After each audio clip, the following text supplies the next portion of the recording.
अस्सलाम वालेकुम साथियों, आप तमाम दोस्तों का, आप तमाम साथियों का एक बार फिर से स्वागत है हमारे इस चैनल में। साथियों, गठबंधन गठबंधन गठबंधन, क्या है ये गठबंधन? एमआईएम पार्टी की तरफ से बिहार विधानसभा चुनाव को लेकर के तमाम तरह की सरगर्मियां तेज कर दी गई हैं। हालांकि कुछ दिनों से ये खबरें भी चल रही थी कि एमआईएम पार्टी खास करके महागठबंधन में बिहार विधानसभा चुनाव से पहले शामिल हो सकती है। लेकिन साथियों, क्या ये खबर सच थी? बिल्कुल सच नहीं थी। एक सच्चाई तो इसमें जरूर थी, जो एमआईएम पार्टी की तरफ से उनको एक लेटर भेजा गया था और खास करके आरजेडी वालों के पास भेजा गया था कि हम बिहार विधानसभा चुनाव में आपके साथ गठबंधन करके हम चुनाव लड़ना चाहते हैं। जो आपका सोच है वो हमारा सोच है। आप जिस चीज को बिहार में चाहते हैं वो हम भी बिहार में चाहते हैं। आप चाहते हैं कि भाजपा की सरकार न बने, एमआईएम पार्टी वाले भी चाहता है कि भाजपा की सरकार न बने। लेकिन साथियों, क्या ये सच है? क्या असदुद्दीन ओवैसी साहब की पार्टी ऑल इंडिया मजलिस इत्तेहादुल मुस्लिमीन को तेजस्वी यादव अपने साथ गठबंधन में लेंगे? कभी नहीं लेंगे, कभी नहीं लेंगे। इसलिए भी नहीं लेंगे कि तेजस्वी जानता है कि अगर हम ओवैसी की पार्टी एमआईएम को अपने साथ में गठबंधन में ले लेंगे तो कहीं ना कहीं पूरे बिहार से यादव समाज के वोट कट जाएगा और हो सकता है कि यादव समाज के वोट ओवैसी को अपने साथ में गठबंधन में लेने से आरजेडी पार्टी को ना देकर वो भाजपा की तरफ चला जाएगा।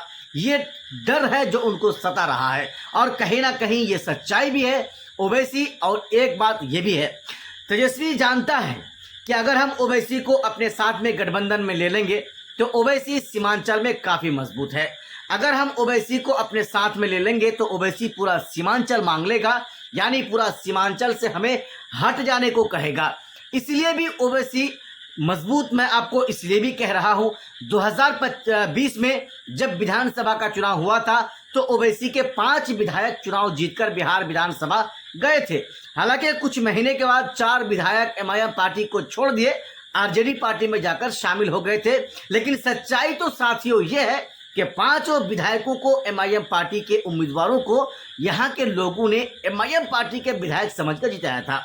लेकिन आज भी अगर आप चुनाव के डेटा में जाएंगे, इलेक्शन कमीशन के डेटा में जाएंगे तो उन तमाम के तमाम यानी 4 विधायकों के सामने आपको देखने को मिलेगा एआईएमआईएम पार्टी का ही विधायक है, वो आपको दिखाई पड़ेगी।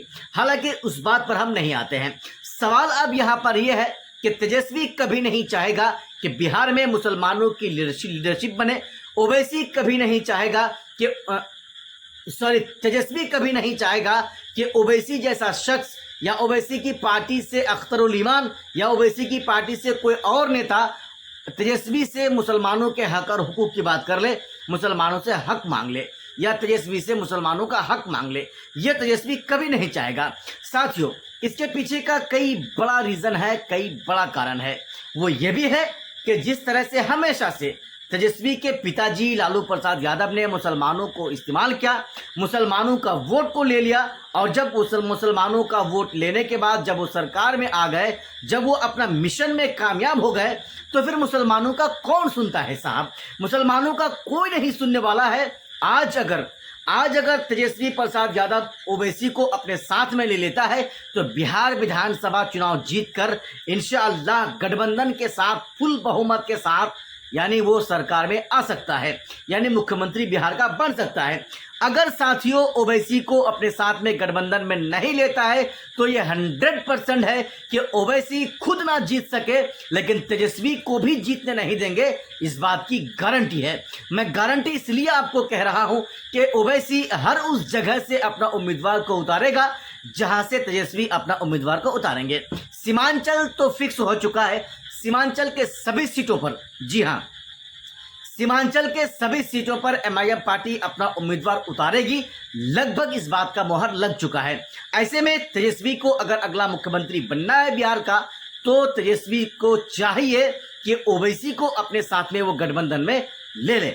अगर वो गठबंधन में नहीं लेता है तो इसका खमियाजा ओवैसी के साथ यानी ओवैसी जो करेंगे उनको जरूर भुगतना पड़ेगा, यानी उसका खमियाजा उन्हीं को यानी तेजस्वी को भुगतना पड़ेगा।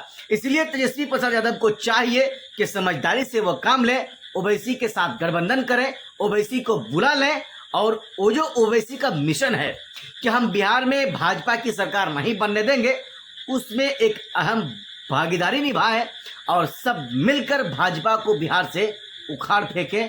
अगर ऐसा वो करेंगे तो अच्छा रहेगा। नहीं तो साथियों आप देखेंगे जिस तरह से दिल्ली में हुआ, अरविंद केजरीवाल अपना घमंड में रहा और कांग्रेस पार्टी ने उसका घमंड को चकनाचूर कर दिया, यानी उसके सपना को चकनाचूर कर दिया। ऐसा ही होगा साथियों, अगर तेजस्वी प्रसाद यादव अपने घमंड में रह जाएंगे तो उनका सपना बिहार का मुख्यमंत्री बनने का वो इस बार भी यानी 2025 में ही पूरा होता हुआ नहीं दिख रहा है।